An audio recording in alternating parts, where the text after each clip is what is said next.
Assalamualaikum warahmatullahi wabarakatuh. Kembali lagi di channel Berita Mistis. Untuk kisah kali ini masih melanjutkan dari kisah yang sebelumnya, yaitu sebuah kisah yang berjudul Teror Mawar Hitam. Sebuah kisah yang diambil dari Wattpad, dari tulisannya akun yang bernama Maknanau123. Sebelum kita masuk ke ceritanya, tekan dulu tombol like video ini dan jangan lupa tekan juga tombol subscribe channel ini dan nyalakan juga lonceng notifikasinya agar tidak ketinggalan cerita-cerita baru dari channel ini. Dan bagi teman-teman yang ingin membaca langsung ceritanya, nanti silakan saja kunjungi linknya yang nanti akan saya sertakan di kolom deskripsi. Dan seperti apa untuk kelanjutan kisah ini? Langsung saja kita simak berikut ini.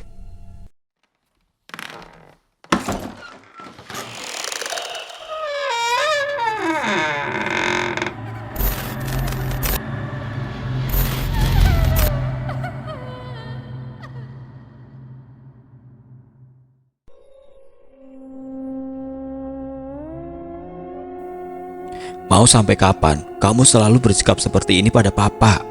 Tanya Bima menatap tajam Alta. Gak usah melototin gue kayak gitu. Umur lo gak panjang, jangan sampai lo nyesel. Maksud kamu apa Alta? Bicara seperti itu ah?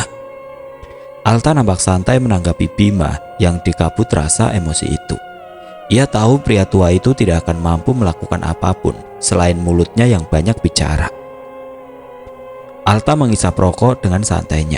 Bahkan kakinya ia angkat ke atas meja, bertingkah seperti bos besar.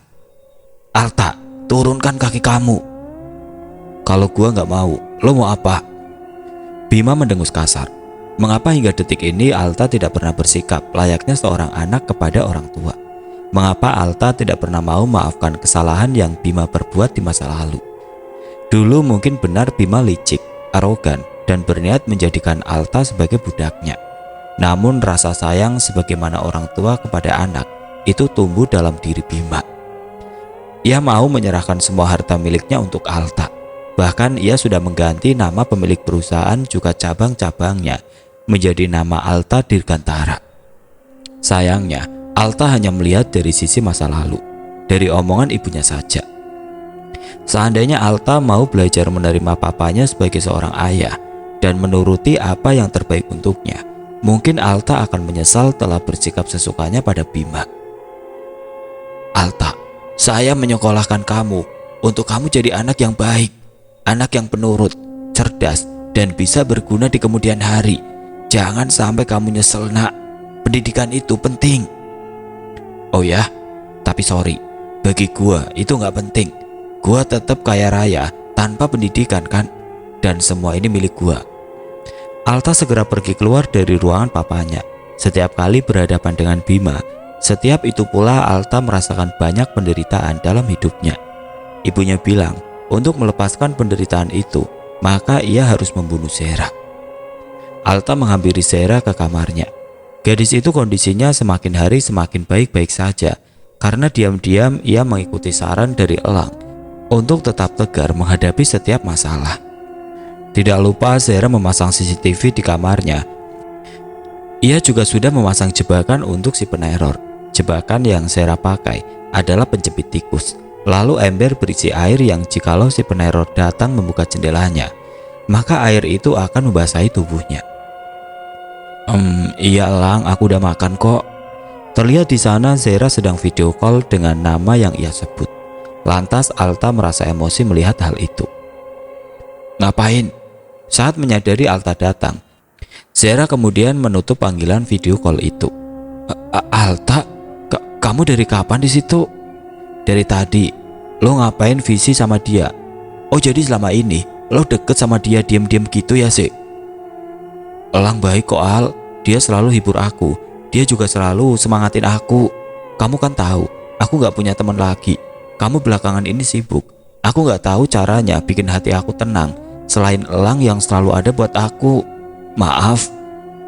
Suka lo sama dia? Rahang Alta mengeras emosi. Aku gak tahu Alta, aku cuma...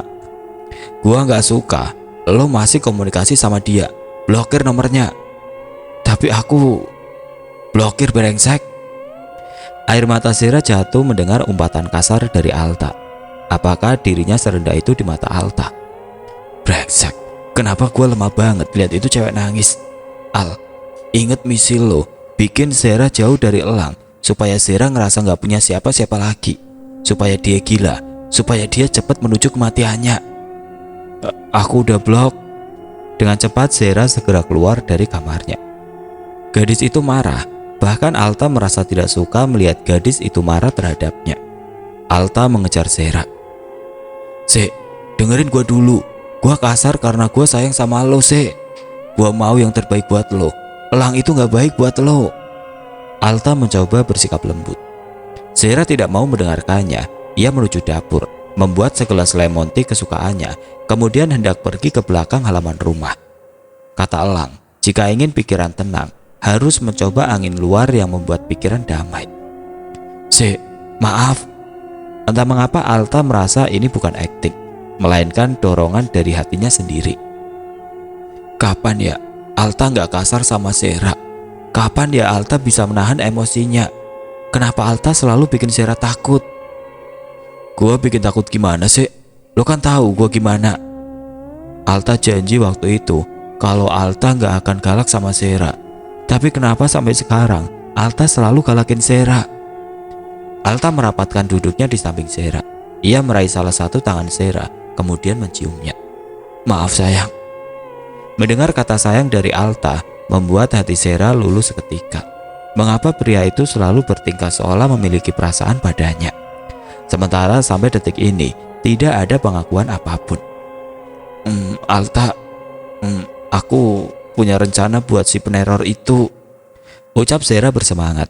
Alta tahu yang membuat gadis ini tidak lagi down adalah Elang, maka ia harus segera menyingkirkan Elang secepatnya. Apa rencananya? Aku pasang CCTV lagi. Aku pasang jebakan buat dia di dekat jendela sama di atas jendela. Dia pasti kena jebakan aku. Nanti di situ aku bakalan buka topengnya. Lihat aja nanti. Aku bakalan laporin dia ke polisi. Sayangnya, lo terlalu bego. Karena sampai detik ini, lo gak sadar bahwa orang tersebut adalah gua. Tapi Zera waktu itu dapat tulisan Al. Katanya, jangan pernah menyakiti seseorang jika kamu sendiri tidak mau tersakiti. Tidak tahukah Zera bahwa yang membuat itu adalah Alta? Ia sengaja melempar batu sembunyi tangan untuk menghindari kecurigaan Zera. Apa dia Mario? Tebak Alta mempermainkan pikiran Zera. Aku sih nggak ada feeling ke dia, tapi kayaknya bisa jadi dia. Gimana kalau kamu antar aku ketemu Mario? Aku mau minta maaf sama dia kalau memang benar itu dia. Dia nggak akan ngaku. Aku akan paksa dia ngaku. Dia nggak akan ngaku karena memang bukan dia, bodoh. Mau kapan kesananya? Sama gua aja, jangan minta antar Elang. Besok pulang sekolah gimana? Ya udah, sekarang nggak marah lagi kan sama gua? Zera menggeleng dan kemudian menampilkan senyum khasnya di hadapan Alta. Entah mengapa saat Alta menatap mata gadis itu, ia merasa hatinya sakit membayangkan jika nanti Zera benar-benar kehilangan nyawanya karenanya. Bagaimana mungkin tangan yang semula dipakai untuk merangkul gadis itu harus dipakai untuk membunuhnya juga? Apakah Alta sanggup melakukannya? Semoga saja bukan Mario ya, karena aku gak pengen ada orang yang naruh dendam sama aku. Aku selama ini gak pernah punya masalah sama siapa-siapa, Al. Kamu tahu itu. Tapi kesalahan terbesar lo lahir sebagai anak haram yang memulai penderitaan pahit untuk gua sih. Al, kamu tahu kan rumah Mario? Kamu kan gak satu kelas sama dia. Enggak, nanti gua coba cari tahu alamatnya. Oke deh, aku yakin dia bisa maafin aku. Kalau memang dia ngerasa sakit hati sama penolakan aku juga bakalan maafin ulah dia kalau emang itu adalah dia. Tapi sayangnya, lo gak akan pernah ketemu Mario sampai ujung dunia sekalipun. Mario udah mati di tangan gua sih, dan lo tinggal nunggu giliran setelah Elang. Sesampainya Zera dan Alta di depan rumah Mario, Zera terkejut membaca tulisan bahwa rumah itu disita bank. Rumah ini disita atas dasar kasus penipuan, gumam Zera. Iya teh, jadi semenjak anaknya meninggal dunia, orang tuanya stres mikirin, terus karirnya berantakan dan ngelakuin tindakan penipuan demi dapetin uang untuk hidup. Perusahaannya bangkrut, Sekarang pemilik rumah ini sudah masuk penjara, kata satpam bernama Pak Harto itu. Anaknya meninggal dunia? Maksudnya Mario, Pak? Iya, Non. Korban tabrak lari di Jalan Suwendar, deket-deket sini. Katanya tuh anak sering teriak-teriak ngelihat apa ya namanya, orang misterius gitu. Padahal gak ada apa-apa. Terus dia lari keluar rumah dan ketabrak truk besar yang lewat di jalanan sepi itu tengah malam. Pengendaranya kabur. Sampai detik ini jejaknya gak ditemuin polisi, Neng. Zera menganga tidak menyangka. Ia betul-betul merasa berada di alam mimpi. Bagaimana ini bisa terjadi setelah 2 bulan lamanya dan Zera baru mengetahui hal ini. Sementara Alta, pria itu berpura-pura memasang wajah terkejut juga. Padahal itu semua ulahnya. Ia pintar dalam memainkan peran sebagai pembohong. Kuburannya di mana, Pak? Tanya Zera. Ngapain sih Zera nanyain kuburan Mario sih? Gak jelas banget ini anak satu. Dari sini Neng lurus saja, nanti belok kanan dikit ada tulisan pemakaman Neng. Di situ kuburannya. Makasih ya, Pak. Zera menarik pelan tangan Alta. Kita ke makam Mario dulu ya. Aku mau minta maaf buat banyak hal sama dia. Alta mengangguk saja. Sebenarnya Alta membunuh Mario atas dasar ketidaksukaannya saat dimana Mario memberikan setangkai bunga untuk Zera lalu menyatakan cinta untuk gadis itu. Entahlah, Alta sendiri tidak mengerti dengan perasaannya saat itu. Yang jelas saat itu ia emosi dan langsung menjalankan aksinya untuk menjadi peneror hingga membuat Mario ketakutan. Kemudian Alta sendirilah yang membuat skenario truk untuk menabrak Mario tanpa jejak yang menunjukkan dirinya sebagai pelaku. Alta melakukannya bersih. Entah berapa persen tingkat kewarasan Alta, namun ia menjadi seperti ini karena masa lalu yang pedih terus menghampiri ingatannya. Keesokan harinya, di sekolah, Alta menemui Jessie secara diam-diam. Ia hendak merencanakan sesuatu yang akan dibuat dalam kemasan rapi tanpa Zera curigai. Itulah seseorang untuk membuat mentalnya terganggu. Urusan tes pack palsu itu pun karena ulah Jessie yang diperintahkan oleh Alta. Sedikit demi sedikit Alta ingin tingkat kewarasan Zera berkurang. Dari mulai dijauhi sahabatnya sendiri, kemudian difitnah, dibully habis-habisan, kemudian dibenci banyak orang. Dengan begitu, Zera tidak akan tahan dalam keadaan. Dan disitulah Alta mulai memperlihatkan siapa dirinya pada Zera. Apalagi yang harus gue lakuin, Al? Tanya Jessie menghampiri Alta ke gudang belakang sekolah. Buat fitnah di antara Zera dan Elang sampai tersebar luas di sekolah. Bikin Zera gak kuat sekolah di sini. Oke. Alta mendekati wajahnya di hadapan Jessie.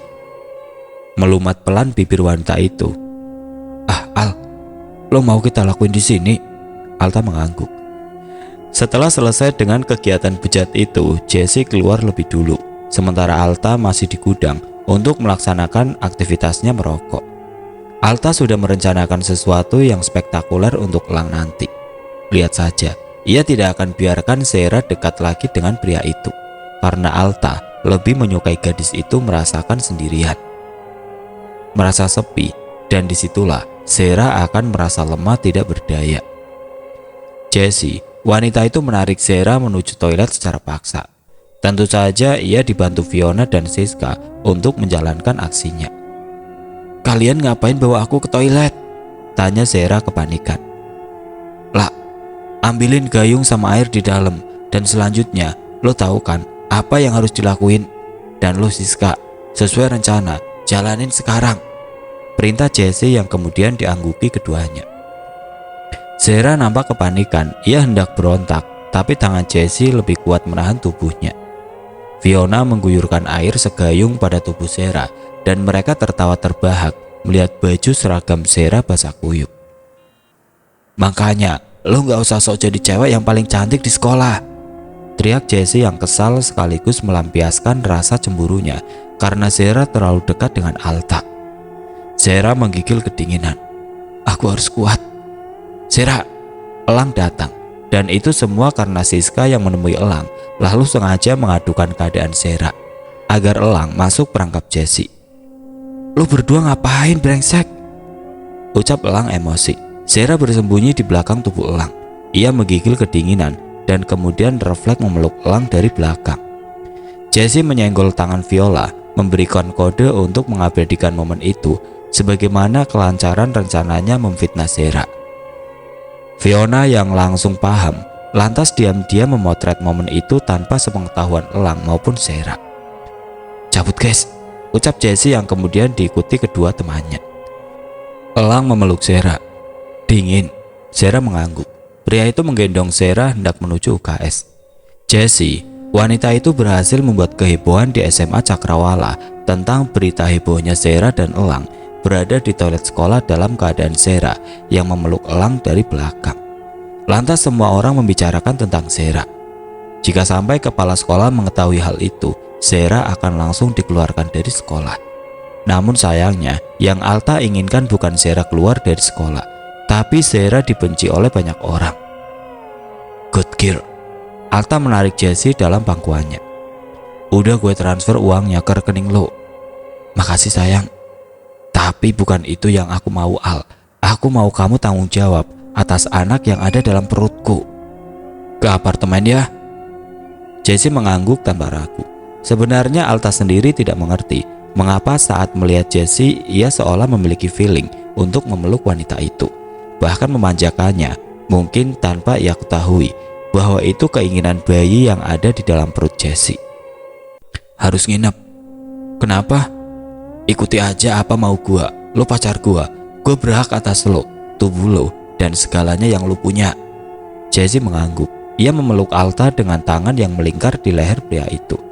Diam-diam ia tersenyum karena mendengar Alta mengakui dirinya sebagai kekasih. "Baju seragam lo bahasa sih, pakai kaos yang gue pakai ya?" tawar Elang. Aku..." Bibir Zera bergetar tidak tahan menahan dinginnya air yang menyerap pada tubuhnya. Elang dengan segera membuka baju seragamnya, kemudian kaos yang ia pakai disodorkannya pada Zera untuk gadis itu pakai. Dengan cepat Elang memakai kembali seragamnya karena Zera nampaknya tidak nyaman melihat tubuh atas Elang yang terbuka. "Gua tunggu di luar ya, ganti baju seragamnya, itu basah banget." Zera mengangguk. Selang beberapa detik, Zera sudah selesai mengganti baju seragamnya dengan kaos putih milik Elang. Harumnya aroma dari minyak wangi bermerek Dior Homme Intense sangat Zera sukai. "Kamu biasa pakai parfum ini?" tanya Zera. "Iya, kenapa?" "Dulu aku pernah mau beli buat Alta, tapi dia rupanya gak suka. Jadi hadiahnya aku tuker pakai yang lain, padahal harum banget. Aku suka sama wangi ini." "Lo udah baikan?" Zera mengangguk. Pria itu mengambil handuk kecil di dalam lemari yang tersedia di UKS. "Sini, rambutnya gua keringin." Lagi-lagi Zera mengangguk saja menerima apa yang Elang lakukan padanya. Melihat Elang seperhatian ini padanya, lantas membuat hatinya semakin yakin bahwa Elang bukanlah orang yang seperti Alta kira. Mungkin inilah saatnya untuk Zera mengatakan apa yang sebenarnya terjadi padanya belakangan ini. "Lang, aku mau cerita sama kamu." "Soal apa sih?" "Sebenarnya yang bikin mental aku terganggu waktu itu adalah teror." "Teror? Teror apa maksudnya?" "Teror soal orang misterius yang kirim aku mawar hitam, bunga yang melambangkan kematian. Aku takut, bahkan kemarin-kemarin aku sempat pingsan. Kalau kamu gak hibur aku, gak datang nemuin aku, mungkin aku udah mulai terganggu lagi mentalnya, Lang." "Jadi ada yang neror lo lewat mawar hitam?" Zera mengangguk. "Apa lo pernah tahu ciri-cirinya?" "Dia pakai topeng, Lang. Aku gak bisa tahu wajahnya. Aku udah pasang jebakan, alhasil gagal terus. CCTV juga udah, tapi gagal terus." "Alta tahu?" "Dia tahu, tapi sampai detik ini Alta gak bisa buktiin siapa peneror itu." Ia jadi mengingat sepupunya yang tewas karena gangguan jiwa. Sepupunya itu selalu mengatakan adanya orang misterius yang terus mengganggunya. Hingga saat tengah malam tiba, sepupunya berlarian ke tengah jalan sepi hingga tertabrak mobil truk. Ini sebuah kebetulan atau sebuah hal yang memang sudah direncanakan? Otak Elang mulai berputar mencari sebab dan penyebab. "Jangan dipikirin ya. Lo kalau ada apa-apa langsung hubungi gua, oke? Jangan panik heboh dulu. Lo langsung inget nama gua, terus telepon gua." Elang mengusap kepala Zera, gadis itu mengangguk mengerti. "Dasar lonte!" teriak seorang murid perempuan yang masuk ke dalam UKS bersamaan dengan anak-anak murid perempuan lainnya juga. "Gila ya, udah begituan di toilet, sekarang di UKS. Gak ada otak. Lang, kok lo mau sih sama cewek murahan kayak gitu?" Zaira maupun Elang terkejut dengan fitnah yang beredar itu. Apa maksudnya? Mengapa semua orang menghakiminya dan Zaira seperti ini? "Enggak, Zaira gak ngelakuin apa-apa sama Elang. Zaira gak lakuin itu." Zaira menangis getir. "Lo semua denger ya, gue sama Zaira gak ngelakuin apapun. Emang ada buktinya gue sama Zaira ngapa-ngapain?" Salah satu murid itu memberikan bukti berupa foto yang tersebar di akun lambe khusus SMA Cakrawala. "Ini buktinya kan?" Zaira dan Elang melotot tidak percaya. Mengapa bisa foto itu tersebar luas di media sosial? "Itu gak kayak yang kalian lihat. Aku sama Elang bener-bener gak ngelakuin apapun," sanggah Zaira. "Alah, murahan." Elang kemudian menarik Zaira segera keluar dari UKS sebelum gadis itu mengalami emosional yang tidak terkontrol dan mencelakai orang-orang seperti peristiwa di toilet. "Gua yakin ini semua ulah Jessie," ucap Elang tidak terima. Rahangnya mengeras emosi, sementara Zaira sejak tadi menangis sampai sesegukan. Ia bahkan meremas ujung roknya beberapa kali karena merasakan sakit yang luar biasa atas fitnah tersebut. Elang menghentikan mobilnya di pinggir jalanan. Jangan khawatir, gua gak akan biarin lo dalam bahaya." "Tapi Zaira malu Lang buat masuk lagi sekolah. Zaira mau berhenti sekolah aja." "Enggak, pendidikan itu penting sih. Selama pihak sekolah gak tahu soal itu, lo aman. Jangan dengerin apa kata mereka, oke? Besok gua yang jemput lo. Gua bakalan selalu ada di samping lo. Jangan takut." Zaira menyandarkan kepalanya di bahu Elang. Ia menangis mengeluarkan segala bentuk rasa sedihnya. Elang membiarkan gadis itu melampiaskan segala yang ia rasakan, karena dengan begitu Zaira akan tenang dengan sendirinya. "Mau nasi padang?" tanya Elang yang kemudian diangguki Zaira dengan cepat. "Janji dulu, jangan sedih lagi ya." Zaira mengangguk kecil. Ya ampun, wajah Zaira benar-benar menggemaskan. Alta, pria itu berada pada jarak yang agak jauh. Sejak tadi ia mengikuti kemana Elang membawa Zaira. Tangannya mengepal emosi. "Gua bakalan secepatnya bikin lo berhenti ketemu Zaira buat selamanya." Setelah itu ia kembali melajukan mobilnya. Sengaja Alta mengulur-ngulur waktu, membiarkan pria itu bersenang-senang terlebih dahulu dengan Zaira.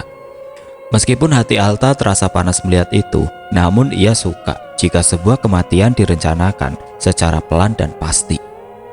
Alta mabuk. Entah mengapa pikirannya yang tertuju pada Elang dan Zaira membuatnya emosi. "Al, udah bego, lu udah mabuk," ucap Tian. "Diem brengsek." Tian kemudian diam. Sementara yang lainnya nampak sibuk bermain dengan wanita-wanita yang menjadi bahan sentuhan mereka. Hanya Bara yang tidak membawa wanita. Ia terpaksa ikut ke klub malam karena mengawasi Alta. Ia tahu sejak di tongkrongan, pria itu sudah tidak beres. Seperti ada masalah yang dihadapi sendirian dan dipendam sendirian. Bara khawatir jika Alta melakukan hal di luar logika, karena emosi Alta lebih menyeramkan daripada godaan syaitan sekalipun. "Bangsat, keparat, brengsek." Alta mengamuk mengacak seluruh barang yang ada di atas meja bar. Al, kontrol emosi lo. Lo cuma lagi emosi. Tarik nafas Al, buang," ucap Bara mencoba menenangkan pria itu. "Diam atau gue bunuh lo di tempat." Bara menelan salivannya susah payah. Alta berjalan sempoyongan keluar dari klub malam itu. Yang lainnya diam, nampak tidak berani menghentikan pria yang sedang dikabut rasa emosi itu. Bara mengejar Alta. Ia tidak ingin sampai sahabatnya itu kenapa-napa di jalanan. "Al, tunggu gua, biar gua aja yang nyetir mobil." "Gua nggak bawa mobil, bego." "Bawa Al, bawa. Itu mobil yang lu sentuh. Mobil lu bego, lu mabuk." Alta menyengir kuda. "Iya, gue lupa." Bara segera membawang Alta kemudian membawanya masuk dalam mobil. Untung saja Bara memegang kunci mobil Alta. Ia tahu bahwa Alta akan mabuk berat seperti ini. Di antara teman yang lainnya, hanya Bara satu-satunya teman yang paling berani untuk peduli terhadap Alta. Sementara yang lainnya hanya memanfaatkan apa yang Alta punya. Sebenarnya Alta ini kadang merasa dirinya sendirian. Ia merasa tidak memiliki siapapun dalam hidupnya yang mampu menjadi pendengar yang baik untuk ceritanya. Ibunya hanya sibuk memperingatkan soal dendam. Padahal Alta membutuhkan seseorang yang bisa diajak bercerita, lalu melepaskan segala penat dalam dirinya. Kangen. Alta memeluk Bara yang tidur di sebelahnya. Ia sedang bermimpi tidur bersama Zera di ranjang pengantin. Gila bukan? Malam itu Bara mengantar Alta ke apartemennya. Kemudian ia memutuskan menginap karena ia sendiri tidak membawa kendaraan. Dan Alta tidur tergeletak di sofa panjang. Sementara Bara tidur di bawahnya. Alta mengigau sampai jatuh dari atas sofa dan kemudian jadi berbaring di samping Bara. Bara yang merasa dadanya diraba-raba. Ia lantas langsung terperajat bangun dan memeluk tubuh Alta. "Alta, goblok, gue masih normal," teriaknya menggelegar. Alta membuka matanya perlahan, mengusap pelan dan terkejut melihat wajah Bara di sampingnya. "Kok si Zera berubah jadi siluman sih?" Siluman pala lu bau menyan. Lu tadi ngapain? Pegang-pegang gua. Geli gua anjir." "Jangan kepedean bangsat. Gua pikir Zera. Gua lagi mimpiin dia. Taunya siluman dugong ada di sini. Ngapain lo di sini?" "Semalam lo mabok, ngacak-ngacak bar terus ninggalin klub dalam keadaan sempoyongan. Gua bawa lo ke sini. Ya udah sekalian gua nginep juga." Alta mendengus kasar. Ia kemudian bangun hendak pergi membasuh wajahnya, lalu mengambil minuman bersoda yang ada di dalam kulkas seraya menetralkan rasa pusingnya. Baru kali itu Alta sampai mabuk meminum minuman beralkohol. Bayang-bayang di mana Elang bersama Zera membuat hatinya panas bukan kepalang. "Gua cemburu. Gak mungkin lah. Zera itu target gua," gumamnya pelan sambil sesekali melenguk minuman bersoda yang sudah ia buka. "Al, gua nginep dulu deh di sini. Gua males balik. Ada adik tiri gua. Anjir, bikin gua najis aja tiap hari. Dia demen Al sama gua. Kan gue jijik," curhat pria berambut keriting itu. "Bodoh amat," jawab Alta malas. "Anjir, gue curhat panjang lebar dan lu cuma balas gitu doang. Pantes kagak ada yang mau curhat sama lu." Bara salah jika beranggapan seperti itu, sebab dulu hampir setiap hari ada Zera yang selalu curhat urusannya, baik itu hal-hal yang jelas maupun yang tidak jelas. Alta bersiap pergi ke rumah Zera. Hari ini adalah hari Minggu. Ia biasa pergi berolahraga bersama gadis itu. Elang datang ke rumah Zera di pagi hari. Ia sudah janjian dengan Zera untuk lari pagi bersama. Namun saat keduanya hendak berjalan bersamaan, tiba-tiba mobil Alta terhenti. Kemudian sang pemilik keluar dari sana. "Alta?" tanya Zera gelagapan. Entah mengapa Alta merasakan panas dalam hatinya. Rasanya seperti tertusuk benda tajam yang nyaris membuatnya mati perlahan. Ini aneh sekali. Benarkah adanya cinta dalam dirinya untuk Zera? "Ngapain lo sama dia? Bukannya gua udah pernah bilang buat jauhin dia?" "Atas dasar apa lo nyuruh gua jauhin dia?" tanya Elang menantang. "Atas dasar dia harus gua lindungin." "Lindungin? Bahkan lo gak ada di saat Zera ketakutan, di saat Zera butuh lo, di saat Zera ngerasa sendiri. Itu namanya pelindung. Kemarin kemana aja Bung? Zera diteror aja, lo gak bisa nemuin siapa orangnya. Payah." Tanpa basa-basi Alta melayangkan pukulan di perut Elang. "Banyak bacot setan." Tentu saja Elang tidak tinggal diam. Namun seketika Zera menengahi keduanya. Udah, aku mohon jangan berantem. Lo pilih pergi sama dia atau sama gua?" tanya Alta menatap tajam Zera. Alta, sebenarnya Elang gak seperti yang kamu kira. Dia baik kok Al. Dia udah gak punya maksud jahat lagi sama aku. Terus boleh ya aku sama dia sekarang?" "Lo pilih dia? Lo udah gak percaya sama gua?" "Bukan Al, bukan gitu. Lo pergi sama gua." Alta menarik paksa Zera. "Tapi Elang..." Zera nampak tidak enak meninggalkan pria itu sendirian dengan wajah pura-pura baik-baik saja.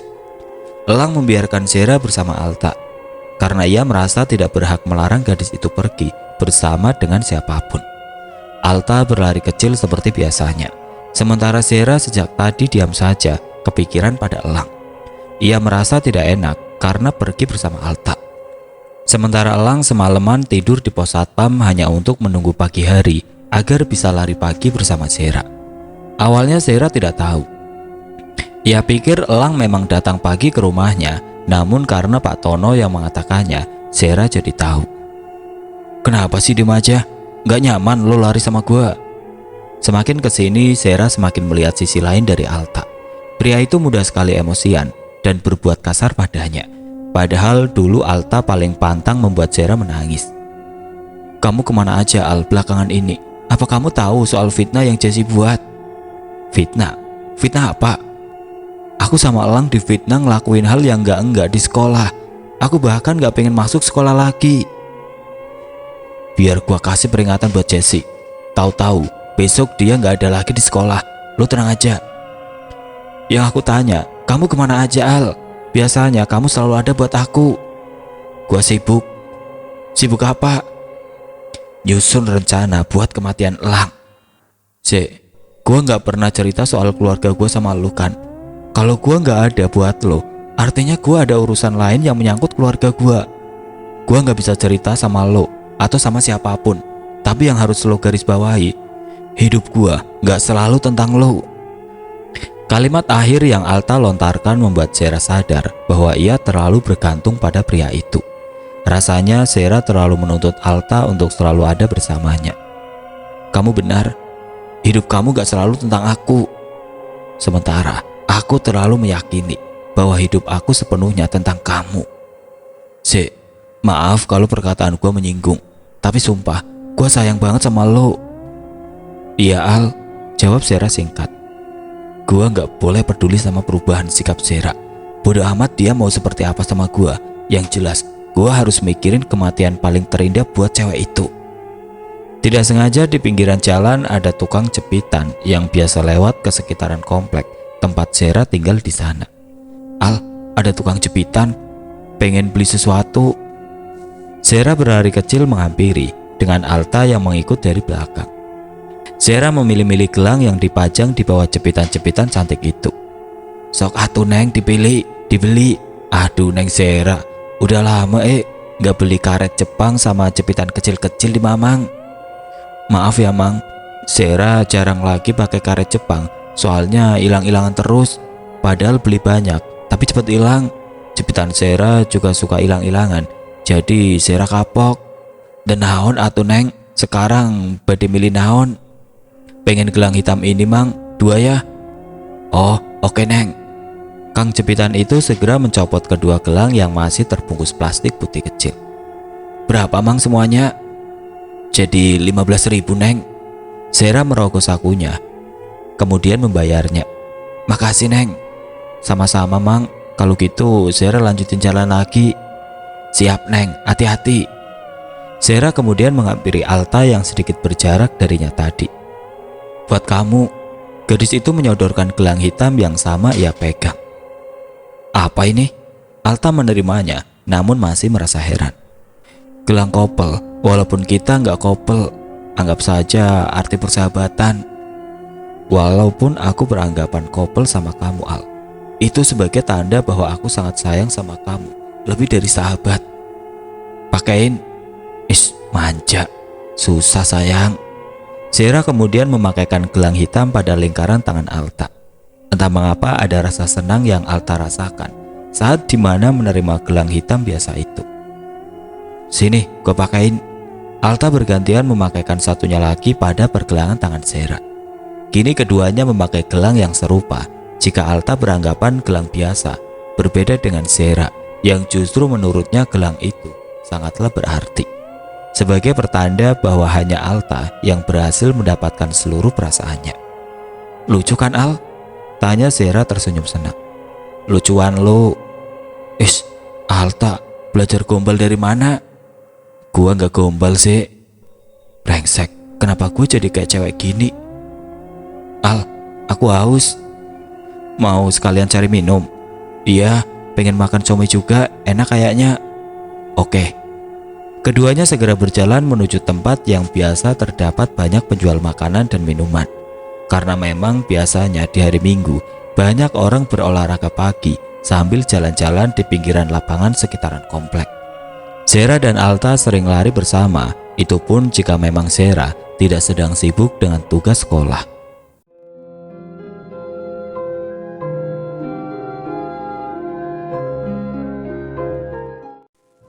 Oke teman-teman, sampai di sini dulu ceritanya. Nantikan kelanjutan kisah ini di video berikutnya. Agar tidak ketinggalan, klik tombol subscribe channel ini dan nyalakan lonceng notifikasinya. Wassalamualaikum warahmatullahi wabarakatuh.